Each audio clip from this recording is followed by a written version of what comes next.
Zig Ziglar. Ziglar. Inspiring true performance. Welcome to our Inspire podcast. I'm sitting here with Blake Lindsay. Hi, Jill. You probably recognize Blake's voice. He does our audio podcast for us. And of course, you probably recognize this man. This is Zig Ziglar. And today I wanted Zig to have a chance to tell you guys about a project he's excited about that's happening at Southern Nazarene University. So Zig, tell us about this project. That's my most exciting thing that's ever happened in my career. Starting next September, they will start teaching to their students in their university, which incidentally is a wonderful university, high percent of their college graduates and go into medicine or law or engineering. It's just really neat. And they are going to start teaching to their students what I've been teaching in corporate America for well over 30 years. They believe this will help them jumpstart the move from academia into the real world. And what they'll be teaching there for what they call the Zig Ziglar Center for Ethical Leadership. And the center is a little misnomer because they're not going to build any buildings. What they're going to do is teach in the classrooms they've already got.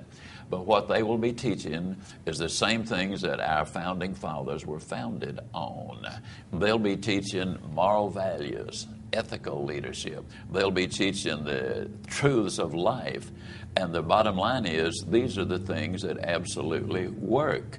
And the need today is the greatest it's ever been in our country's history. All you got to do is read the newspaper or watch television or see what's happening in our society. The ethical approach to life is virtually non-existent in too many cases. The corporate scandals, the government scandals. I'm absolutely convinced that by teaching ethical leadership, and what do we mean by that? Well, let me give you a couple of simple examples. We're teaching people to do everything with integrity. You see, with integrity, you have nothing to fear because you have nothing to hide. That removes guilt. With integrity, you have nothing to fear because you know your future is going to be brighter. You're not going to have a perfect memory because you're simply going to be dealing in a way that is very important. And we teach that there's this idea of everything is relative is ridiculous. There's some things that are absolutely right. There are some things that are absolutely wrong. And when we understand that, we will understand that everything is not relative. In all of my public seminars, I ask the audience, how many of you own your own business? And a lot of hands go up. I said, well, how many of you who own your own business would hire a treasurer or an accountant or a CPA who admitted that he or she was just relatively honest? I've never seen a hand go up yet. No way. I do a lot of traveling. When I come back home, not once has that beautiful redheaded wife of mine asked me, now, honey, tell me the truth. Were you relatively faithful to me while you were gone? No way. It will never happen. There are things that are right.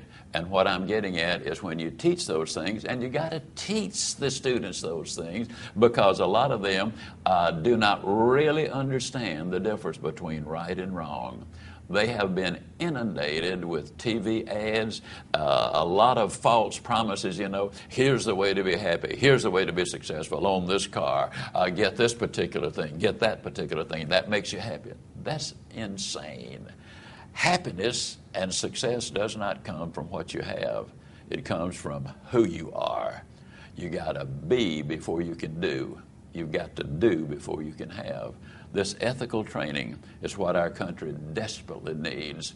We've already had another university to say, we want to be number 2. We want to do the same thing in our university. How about that? I'm absolutely convinced that the graduates who go all the way to the top, and now they've decided to take it all the way to the doctorate level, those with a doctorate in ethical leadership will be employable from the day they graduate. We're excited about it for a real cause. We think it's going to make a difference in America. What was the first exciting step that made this take place with Southern Nazarene University? How did it get started, and how have you grown? Wonderful question.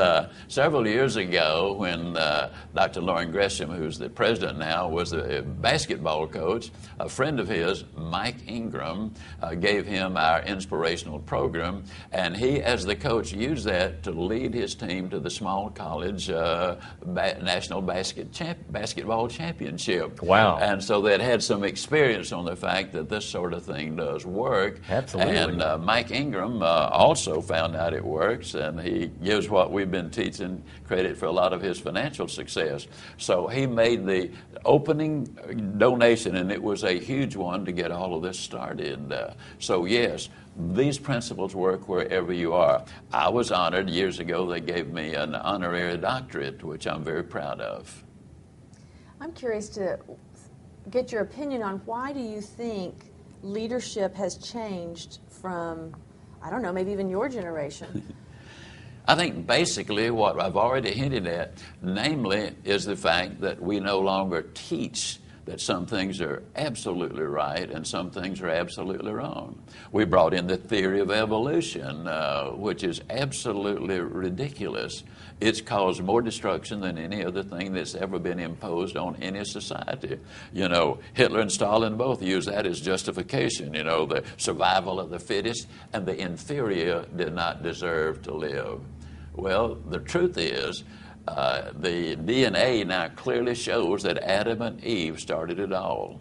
That, if you think about it for 10 seconds, destroys completely any validity to the theory of evolution. It Sure. really does. We did not come out of the slime. The Bible says we were wonderful.